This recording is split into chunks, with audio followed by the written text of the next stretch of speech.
Bonjour à toutes et à tous, vous écoutez Cinécast. Salut Thibaut. Salut Guillaume. Cinécast, c'est le podcast qui chaque semaine vous recommande des films à voir au cinéma, en streaming ou VOD.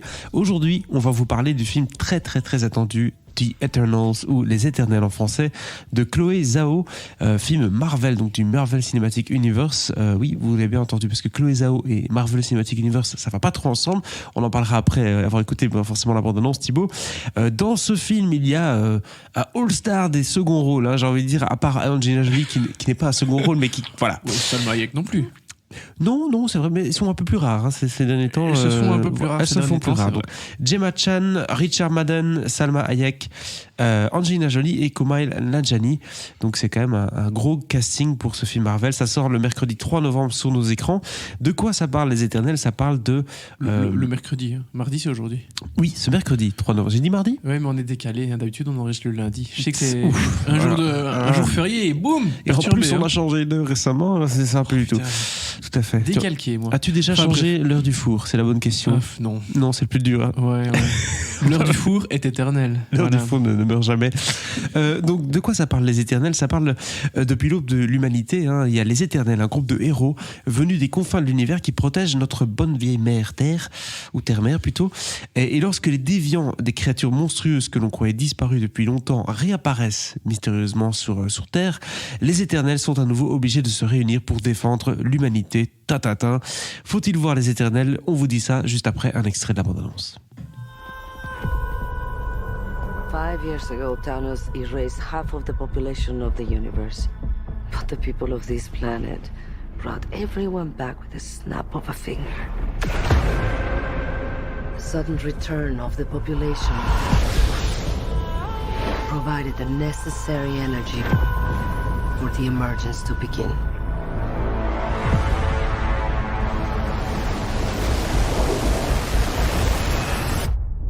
How long do we have? 7 days.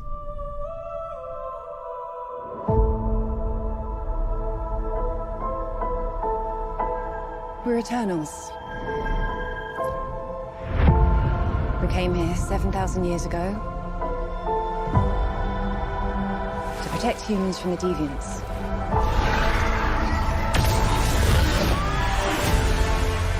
Why didn't you guys help fight Thanos? Or any war, all the other terrible things throughout history? We were instructed not to interfere in any human conflicts unless deviants are involved. By who?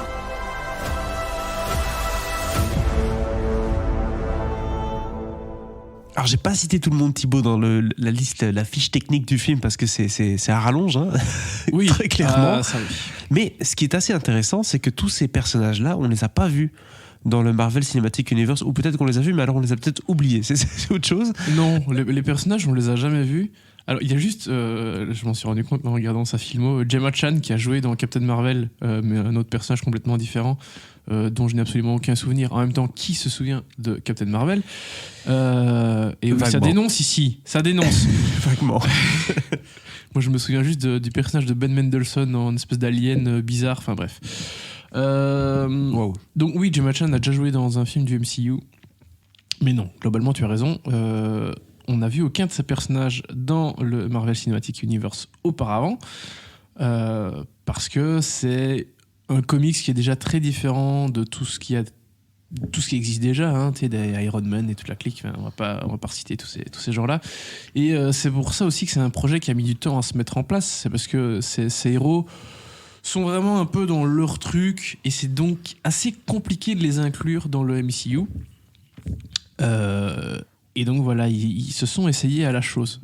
Bon choix ou pas, j'en sais rien, mais quand tu vois le film, clairement tu sens que ça va être très compliqué de les faire interagir avec les autres, parce que vraiment c'est quelque chose à part, quoi. Ben, donc, tant mieux. Voilà. D'un côté, ça fait du bien quand on a le Marvel Cinematic Universe qui peine un peu à se rafraîchir avec des nouveautés.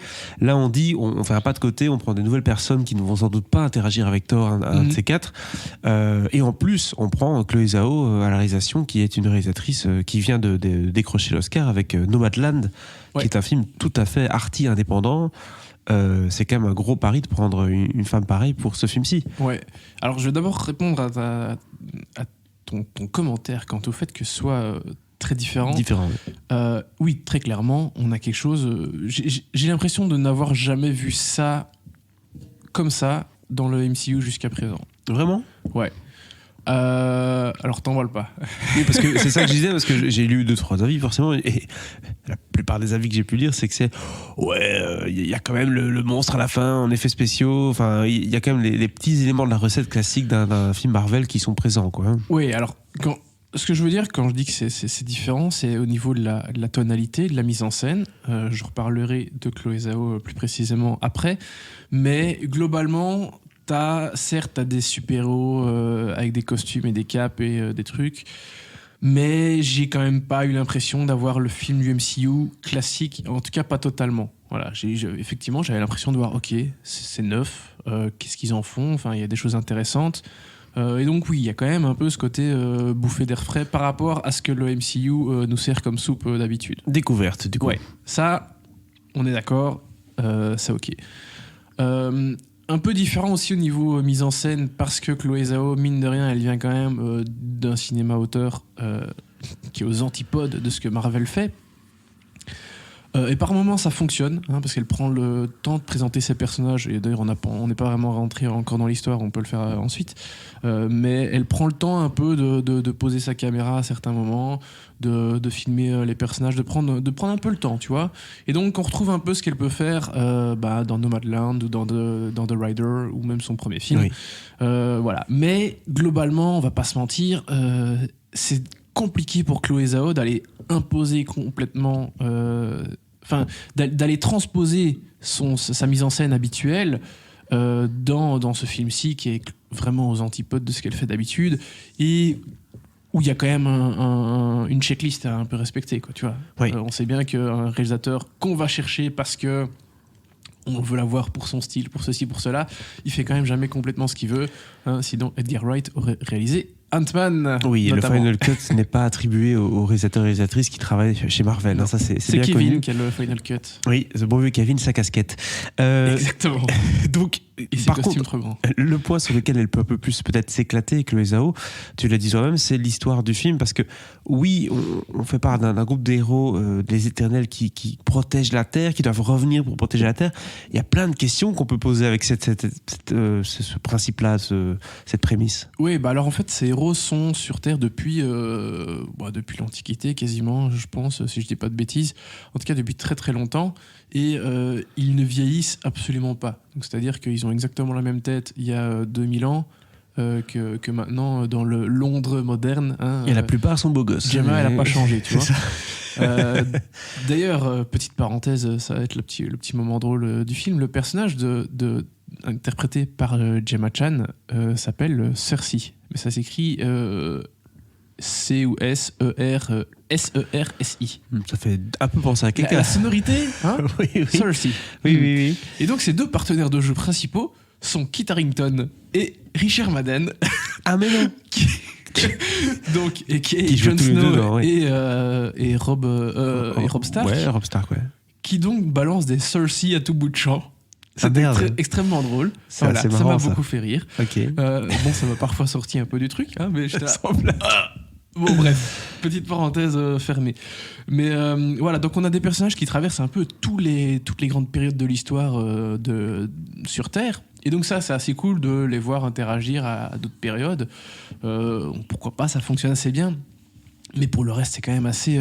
c'est très convenu dans ce que ça raconte, dans les thématiques. Et puis en fait, l'objectif... est-ce que je peux le dire ou pas? Est-ce que c'est un spoil? Évidemment, en fait, il y a une autre mission cachée. Parallèle. Hein, et voilà, une espèce de mission parallèle, mais dont tous les Éternels ne sont pas au courant. Mais en gros, ils sont là aussi à leur insu pour faire en sorte qu'il y ait une espèce de dieu qui va naître de la Terre. Mais il faut que la Terre soit mûre, entre guillemets, pour que ce héros puisse exister. Enfin, cette espèce de dieu, de divinité puisse exister. Je grossis les traits. On n'en dira pas plus. Très vaguement. Hein. Enfin, je grossis les traits. Mais donc, en fait, au final, les humains, ils ont quand même bon fond. Hein. C'est quand même des gentils, hein, tu vois, ce genre de truc. Forcément, ceux qui payent pour aller voir le film. Donc, Hein. oui. Non, mais c'est... À un moment, voilà, ils sont censés être un peu en confrontation avec les humains. Enfin, bref. Bien sûr. Mais Mais ils ont quand même bon fond, hein. On les aime Oui. bien, ces gens-là. Hein. C'est vrai. On va peut-être les sauver, en fait. Hein. Il y a Greta quand même, Tu on vois va pas faire ça à Greta. Ouais. J'étais là, ouais, bon, ce discours, on l'a tenu je sais pas combien de fois, Marvel, là, il y a peut-être un moment où faut un peu évoluer, quoi. Oui. Et donc, voilà, c'est ça, c'est ce que je trouve dommage. Là, j'ai cité un exemple, hein, mais il y en a plein d'autres dans Donc, le film, attends. où je trouve ça vraiment très convenu et très facile dans la narration, dans les dialogues, dans les soubresauts, dans l'intrigue, et c'est un peu dommage. Est-ce qu'on risque pas de justement faire volte-face à tous les fans de l'univers Marvel en ayant toutes ces questions, ces quêtes, alors que j'ai pas encore beaucoup entendu parler de baston, là, Thibaut? Ah, il y en a de la baston. Ah, voilà, mais c'est quand même une bonne question. Oui, non, Pour bah un alors, film Marvel. il y a de la baston avec des gros monstres Oui. qui sont absolument dégueulasses. Ah, d'accord. C'est vraiment très très moche. Il y a Shrek dans le film. Ok, d'accord. Non, mais des espèces de grosses bestioles. Alors, mince, je me souviens plus, mais maintenant que je dis ça, il me semble que j'avais vu passer un tweet d'un type qui disait que ça ressemblait. Il s'avait été repiqué les monstres de je sais plus quel film. Copier-coller Et, sur le moment fichier. même, je me suis dit, ah bah tiens, c'est pas faux. Peut-être un peu. Enfin, non, bref, j'allais dire n'importe quoi. Ok. Mais bref, des monstres qui ressemblent à pas grand chose, qui sont très moches. Enfin. Voilà, vous savez, pour les fidèles, ce que je pense des effets spéciaux actuels dans les grosses productions hollywoodiennes. Et Marvel en particulier. Et Marvel particulièrement, qui très clairement. qui est très jeu vidéo. Ouais, où c'est vraiment pas beau en général. Ici, bah voilà, c'est les monstres full numérique sont évidemment très moches. Dernière question pour revenir sur le fameux casting qui est très étoffé. Est-ce qu'on arrive à s'intéresser à tout le monde ou bien il y a trop de monde et justement c'est un peu de la minute d'apparence à gauche à droite, apparition, disparition. Mais il y a beaucoup de... Alors effectivement, il y a beaucoup d'éternels où ils ont vraiment fait la checklist l'asiatique, l'indien, les caucasiens, Le All-Star Cast. les latinos, Oui, c'est ça. hein, La team univers. le noir. Oui, c'est ça. Bon, par contre, en général, ceux qui restent en vie jusqu'à la fin, c'est quand même toujours ces bons caucasiens. Hein. C'est bon vieux blanc. Voilà. Bon, alors, Comme Kevin. j'exagère un peu le truc, mais il y a un peu de ça. Alors évidemment, ils n'ont pas tous le même niveau d'importance dans le film, parce qu'effectivement, tu peux pas donner la même importance à 10 oui. personnages. Un film d'ensemble. Enfin, voilà. En tout cas, pas dans ce style de film. C'est pas un film choral. Donc forcément, il y en a qui ont plus de temps. Vraiment, le personnage principal, c'est celui de Cersei, donc interprété par Gemma Chan. Il y a Richard Madden aussi, qui a vraiment un autre grand rôle, qui est appelé Icaris. Bah, tiens, ça ressemble à Icarus. Oh, coïncidence? Je ne pense pas. Angelina Jolie, qui incarne un personnage qui s'appelle Tena. Ah, Tena? Coïncidence? Je ne pense pas non plus. Le A était important. Eh ouais. oui. Bref, il y a pas Il y a mal quelqu'un de... qui est parti en vacances en Grèce, à mon avis. Écoute, il y a vraiment plein de choses assez rigolotes comme ça. Mais donc voilà, pour faire simple, évidemment, non, ils n'ont pas tous la même importance.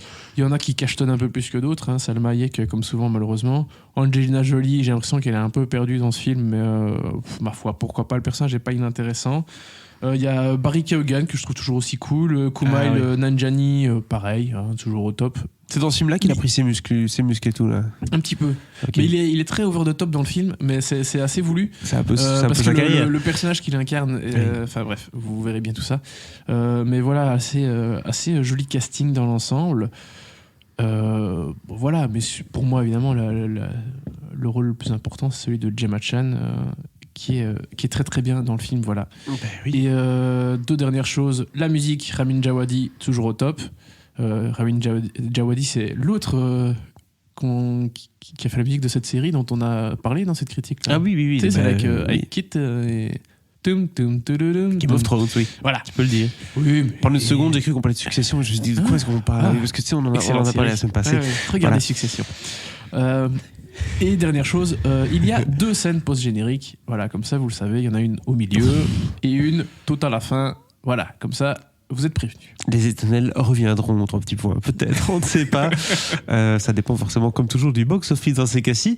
Est-ce que ça aurait pas été mieux en série, en fait, les éternels? Tu penses pas que ça aurait donné mieux en série, tellement il y a de choses à balayer? Ou bien au contraire, je sais pas. il faut mieux terminer tout ça? En vrai, je trouve que c'est pas inintéressant comme film, mais c'est très laborieux et ça fonctionne pas toujours. Donc voilà, c'est assez dommage. Combien d'étoiles on donne à Les Éternels, Thibaut? Écoute, 2. 2 étoiles, du coup, pour ce film Marvel. Quand même 2, mais c'est pas un grand 2. pour pas mal de gens, c'est cher payé, parce que en tout cas, je sais pas si au courant, c'est le film Marvel avec la plus basse note sur les différents sites de cotation. Ouais, parce que c'est un film qui est un peu plus clivant. Mais en vrai, si les Américains étaient honnêtes envers eux-mêmes, ce serait Iron Man 2 ou je sais pas quel autre purge j'avoue que c'est du pas MCU terrible, qui serait dernier, quoi, tu vois. C'est vrai qu'il y a eu 2-3 daubes. Putain. Les Éternels, c'est pas le haut du panier, mais c'est clairement une autre proposition avec Chloé Zhao aux commandes. Des bonnes choses, des moins bonnes choses. Voilà qui conclut cet épisode consacré au film Les Éternels ou The Eternals. N'hésitez pas à partager votre avis sur ce film attendu dans les commentaires. Et si c'est pas déjà fait, abonnez-vous au podcast sur la plateforme de votre choix. À très bientôt pour de nouvelles recommandations.